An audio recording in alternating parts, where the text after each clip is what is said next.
Dear televiewers of Equinoxe television, thank you so much for joining me on today's edition of the 6 p.m. primetime newscast. Her presentation, I am Immaculate Fogwe. A woman whose name we got as Jokam Dian has abandoned her newborn baby boy in the hands of midwives at the St. John's Memorial Clinic in the non-glassy neighborhood Douala 3 subdivision. Reasons why she decided to carry out the abominable act will be explained in this edition of the news. I'll be taking you to the southwest region where tenants in Boya, which is a chief town of the southwest region, are lamenting over the hike in house rents and other basic commodities. According to the population, who are mostly made up of students, they are being exploited under the pretext of the ongoing Anglophone crisis. Meantime, landlords claim the hike is due to the rise in the prices of building materials and other basic commodities. You'll be getting their reactions in the course of this newscast. Stay with us for details and more.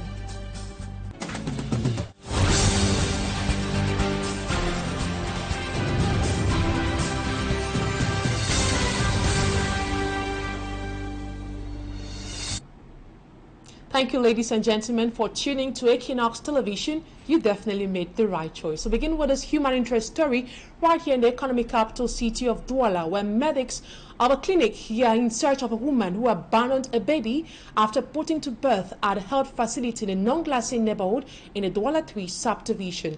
The lady, who gave her name as Jokam Divine, disappeared from the clinic 24 hours, leaving behind her bouncing baby boy. Smaji Gabriel is the man on that story. Medics at the St. John's Memorial Clinic are still tongue-tied after a certain Jokam Divine gave birth to a baby boy and abandoned at the clinic in Newtown Airport, precisely at Foyer Bangwa. On the 14th, that was around 11:30 p.m., she came on a bike and in lumbopelvic pains. Those are pains of a lady who is in labor.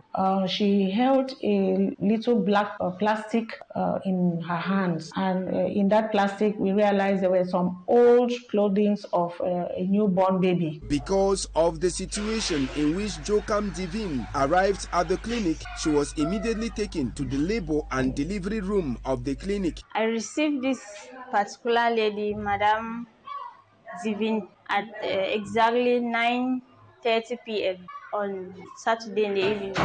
Her signs were okay. Even her ANC card, I didn't see it. The card is not available. She was raped and she was shy to go to the hospital. After a safe delivery, Jokam Divine told the clinic staff that she was going to eat since she was living in the same neighborhood. The chief medical officer, seeing her condition, assigned a nurse to follow her to the house, and it was in the heart of the non-glassy market that the lady showed a house she claimed was her residence. Unfortunately, after investigation, the said house wasn't Jokam Divine's home.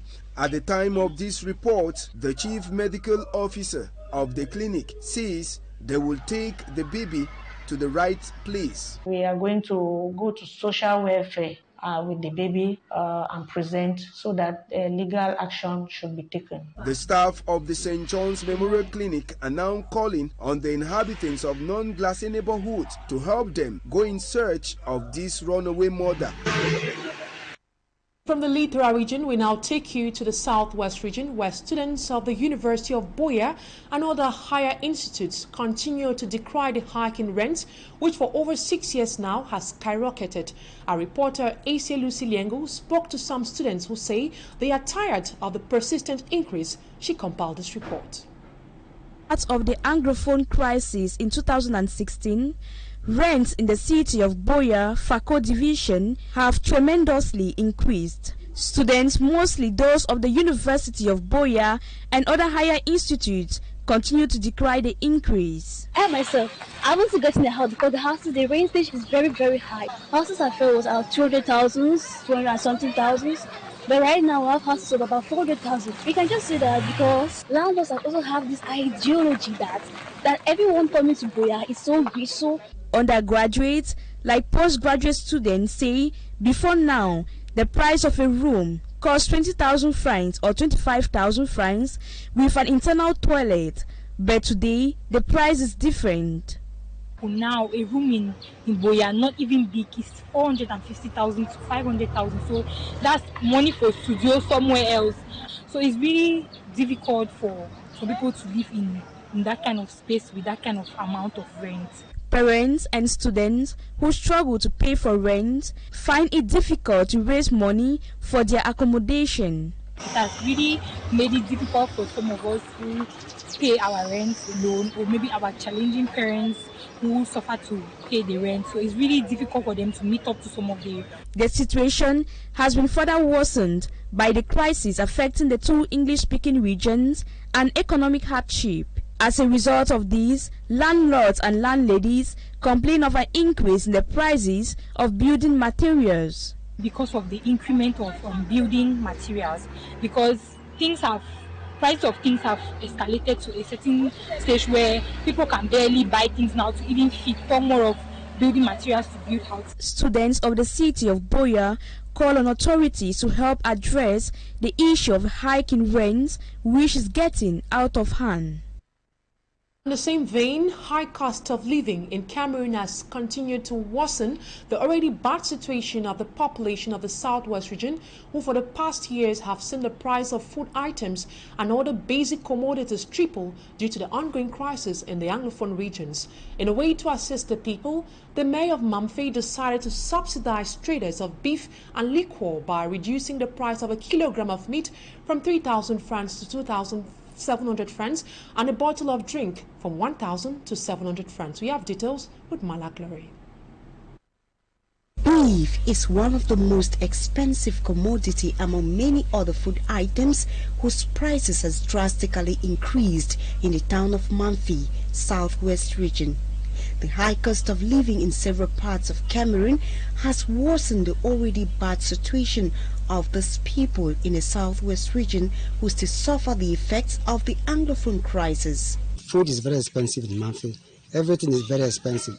Let me just mention one. You buy a bottle of beer for 1,000 francs. A kilo of meat, in fact, was wonderful. In an effort to remedy the situation, the mayor of Mamfe Council addressed the issue at the Mamfe main motor park in front of the population last Friday. After a meeting with butchers, a kilogram of beef was reduced from 3,000 francs to 2,700 francs. A decision which Robertson Tabichin says must be respected. Yes, the penalty is not good for us to say it, but it is crystal clear that those who default, of course, we are going to suspend him from that activity to tell you that once people are together, you cannot be against. And that will be as an example to any person who want to default or who want to stand as a hindrance block against whatever decision we have taken here today. The suffering population showed satisfaction but wish the gesture be applied to other food sectors in order to better their living condition. And we stay on our human interest page, where Equinoxe Television's reporting on the potable water crisis in Sabongari in the far north region of Cameroon has brought some relief to the people. While they celebrated the establishment of a borehole in their village, they are expecting government action to further enhance water supply in their area. Babila Jonathan reports.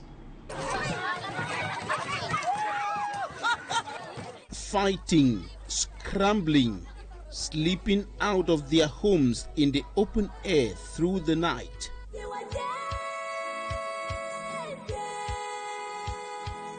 Queuing up in long lines to fetch dirty water for decades.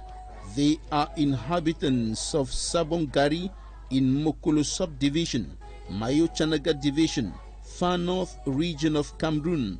The traditional ruler of Sabongari, Aminu Umaru, told ETV's Amadou Dairo that they have been suffering because of difficult access to water for more than 30 years. We're carrying 5 to 6 kilometers to fetch water. It was not easy. Our children went to the Mayo River and drank dirty water. That caused a lot of problems to us. The reports of Equinoxe Television on the situation in Sabongari attracted a solution to the problem of potable water scarcity.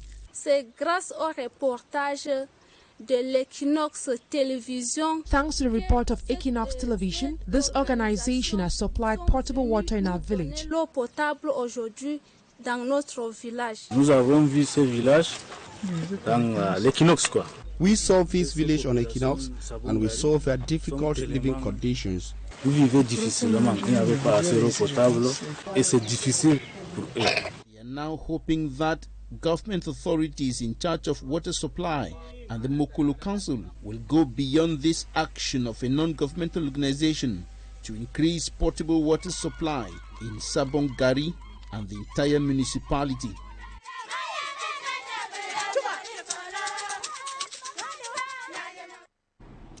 And we now talk something else. Civil society activists in Cameroon criticize government's poor management of disasters. Dium Emmanuel and Barrister Tampa Richard, speaking on the program The Insight, said disasters wouldn't have been recurrent if disaster management and prevention laws were understood and implemented by authorities concerned. Innocent Aze tells us more about that interview.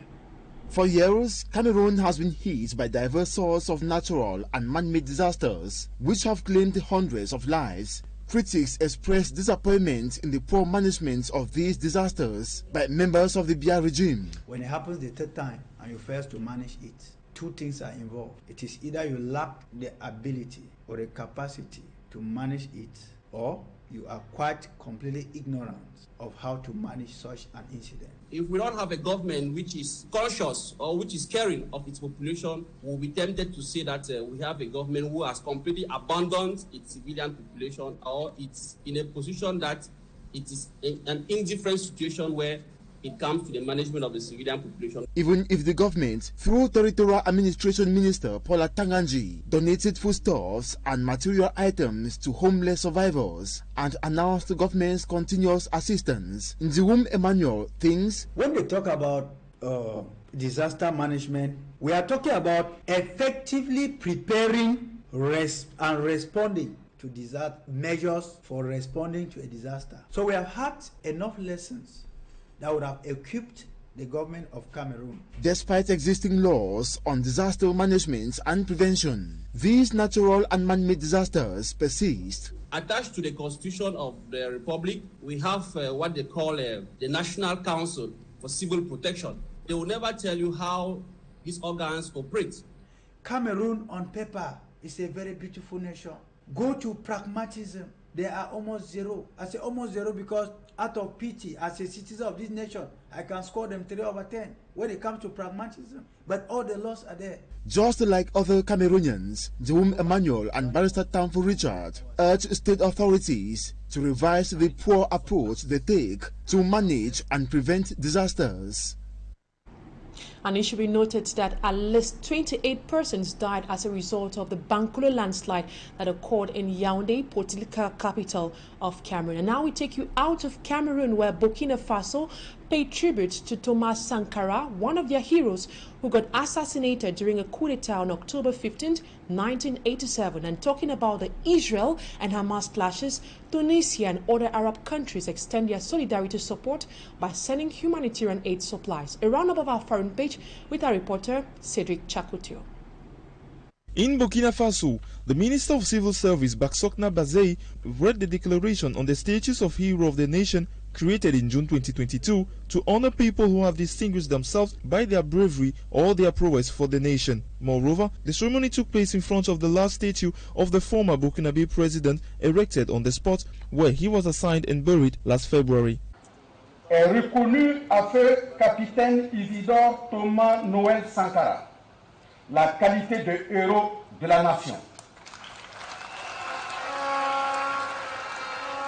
La journée d'hommage à feu capitaine Isidore Thomas Noël Sankara est célébrée chaque 15 octobre à Ouagadougou.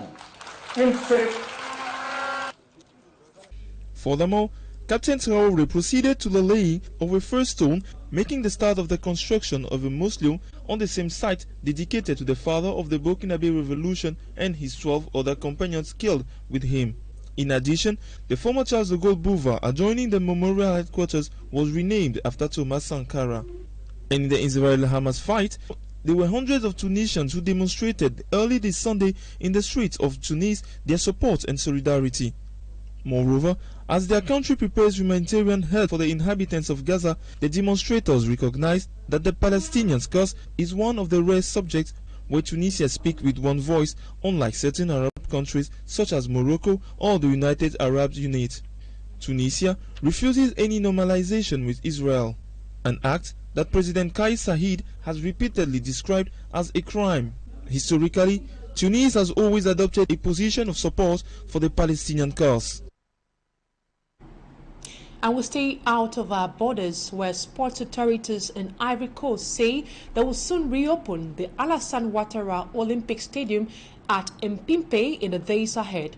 The 60,000-seater Kapas Stadium was closed after the pitch flooded, making it impossible for the friendly match between Ivory Coast and Mali to continue. Smarty Kangable now presents the new face of the stadium that will host the opening and closing ceremony of the African Nations Cup. His report. On September 12, 2023, videos and pictures circulated on the social media platform which portrays that the Alassane Ouattara Olympic Stadium was flooded after heavy rains during a friendly match that pitted Ivory Coast to Mali, which prompted the match to be brought to an end. That story could be forgotten after renovation works was done on the pitch that will soon go operational in the days ahead. Constructed on a surface area of 20 hectares, with the possibility of it being enlarged with the creation of an Olympic village on a surface of about 287 hectares, the Alassane Ouattara Olympic Stadium of Ebimpe has a capacity of 60,000, all covered. The stadium could be used not only for football but also rugby and athletics. After it was inaugurated on October 3rd, 2020, the stadium was closed in November 2021 due to renovation works on the turf, which showed signs of injuring players. Situated in the north of Abidjan, the Ebimpe Stadium is set to host Group A teams Ivory Coast, Nigeria, Equatorial Guinea, and Guinea-Bissau. The stadium has 4 main entrances and a parking lot that could take up to 10,000 cars. The stadium cost the Ivorian government 63 billion francs CFA.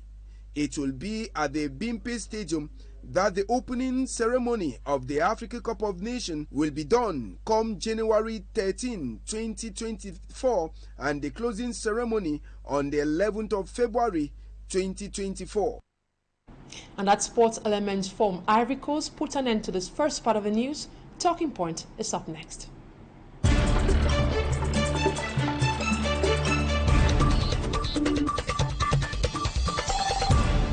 Thank you so much, dear televiewers, for staying with us on Talking Point tonight.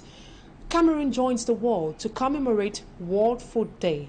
World Food Day is celebrated annually on the 16th of October. It is an opportunity to reflect and look at our food system, our connection to food, and think about what we can do to deliver affordable and sustainable diets for all. Tonight, I'll be having as guest René Ga-Fodze, an agripreneur. Good evening, René Ga. It is a pleasure having you on Talking Point today. Good evening, Immaculate Fogwe. Good evening to the millions of televiewers of Equinoxe TV. Good evening to everybody watching us out there. Reninga, today we are observing World Food Day. Statistics indicate that in 5 years there will be severe food scarcity in Africa. What accounts for this?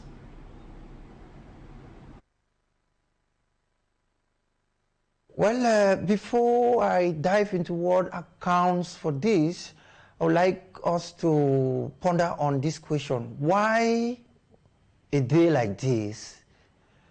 A day like this because food shortage has been a problem over the years, and it keeps on coming on and on year after year because the world, that is world leaders, organizations are still to find the best solutions to this very pertinent issue that has to do with human survival. Well, what accounts for this is, it has to do with several reasons. So many reasons account for this. I will take the African context, particularly Cameroon. At the level of Cameroon, what accounts for this first and foremost, we have the interest our leaders attached to this very pertinent subject. The interest is nothing to write home with.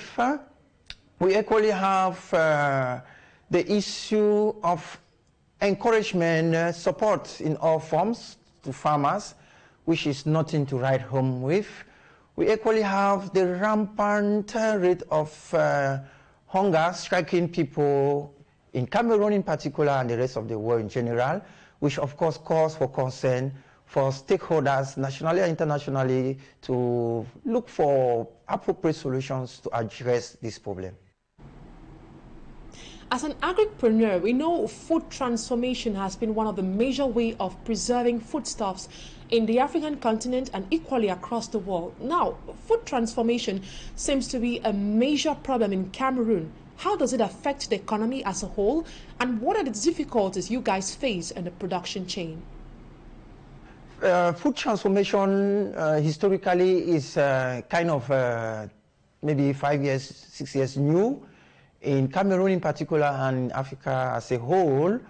And why food transformation? Food transformation because we realize from our sector, we realize that our farmers, our cooperatives, they spend a lot of money, they waste a lot of financial resources, raw materials during post-harvest. Why? Because this farm produces are not transformed, are not transformed so that they could last for many years. And as a result, they get bad within few months, within few days, few weeks, they get bad. And the difficulties are so many. We are facing so many difficulties. First and foremost, we have the difficulty of aid from the government. We are just on our own. We try to manage with our little resources that we have. With support from some men of goodwill and some women of goodwill. We also have difficulties at the level of machinery, production of machine, appropriate machine to transform these food items. We have cassava, which through it we can have so many products like we have cassava flour, which can be used for puff-puff, can be used for bread production, for cake, etc. We have potatoes, which can be transformed also for similar purposes. We have Irish potatoes as well. We have plantain, which can be transformed, and used for several purposes like plantain fufu. Now, the issue of machines for this purpose is another problem. We have the problem of human resources. You know, in Cameroon in particular and Africa as a whole, we have the educational system, which has not been the best for the moment. Most focus, or a lot of focus, has been laid on the theoretical part of it and certification part of it. The practical part of it has been neglected. The agricultural part of it has been neglected. So we are encouraging and calling on our government to lay a lot of emphasis on agriculture in our various institutions. So many reports done by Equinoxe TV team. We have heard a lot of farmers complaining about poor farm-to-market roads. How does the problem of poor farm-to-market roads affect the transformation sector?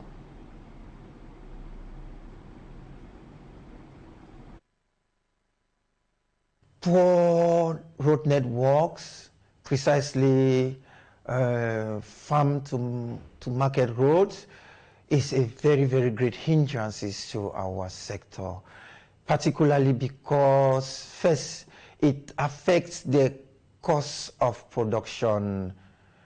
The road network affects the cost of production because due to the poor road network to transport these raw materials from the hinterlands to the urban areas, to the factories, we have to spend a lot of money on repairing the cars, you know, getting cars that suit to the kind of roads we are talking about, which is not easy. We equally have to spend a lot of money to compensate the drivers who, you know, risk their lives running these very poor roads. And also the farmers as well, we spend a lot of money to compensate them so as to get these raw materials, especially when they succeed to transport them to our factories. So the poor farm-to-market roads is a great hindrance to our sector, affecting our turnout financially, affecting the cost of production, affecting our income. So we are pleading that the powers that be look into this aspect. Transformation business, given that you work with AfroBrains, tell us more about what you transform and of what benefit is it to the food transformation sector.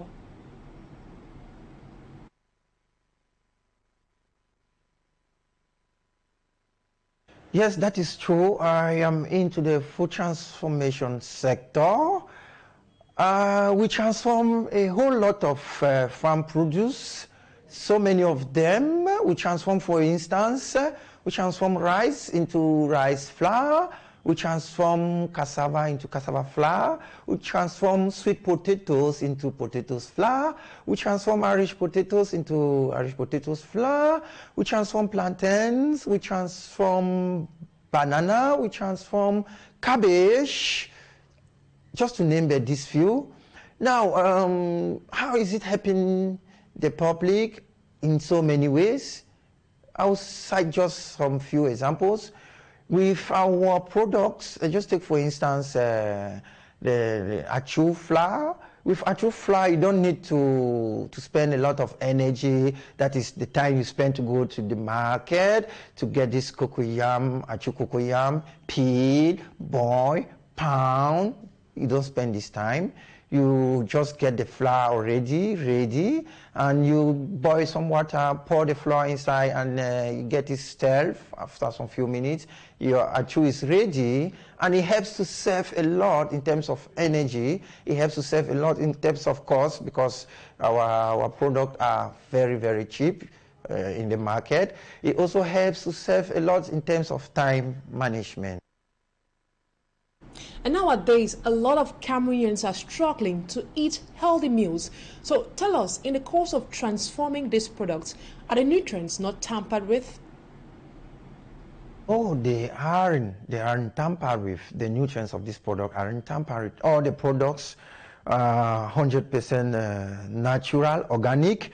We make sure that we do not introduce any additives in the products. That is why Cameroonians who have been educated on this product, both home and abroad, keep on consuming this product. That is why our government is also encouraging us to keep up with production, because the products for close to 5 years now have been consumed by so many households, so many restaurants, so many hotels, and they are still being consumed. And we are encouraging so many Cameroonians out there who are maybe not aware about this sector, food transformation sector, to be aware that there exists now transformed food, cassava, as I mentioned earlier, achu cocoyam for Equinoxe, etc., just to mention but a few. They are there in the market. With these transformed products, you can have them in your house for years, 3 to 4 years.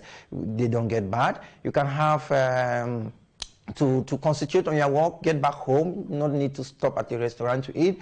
With these products at home, 5-15 minutes, they are ready. You eat organic, and you maintain a sound health. Thank you so much, Renee, for being part of Talking Point tonight. And before we leave you guys, let's take this information streaming into our studio at the moment, which is out of Cameroon. The President of the Republic of Ivory Coast, Alassane Ouattara, has appointed Robert Mambe Bougri as the new Prime Minister, head of government of the West African nation. This is contained in a presidential decree signed today. The President of the Republic asked Prime Minister Robert Mambe Bougri to propose a new government as soon as possible. Robert Mambe Bougri is a former Minister of Government, or former Minister, Governor of the Autonomous District of Abidjan. And that's what put an end to today's edition of the 6 p.m. primetime newscast on Equinoxe Television. Thank you so much for your keen attention. Stay in the company of more interesting programs on Equinoxe Television. Have a wonderful evening.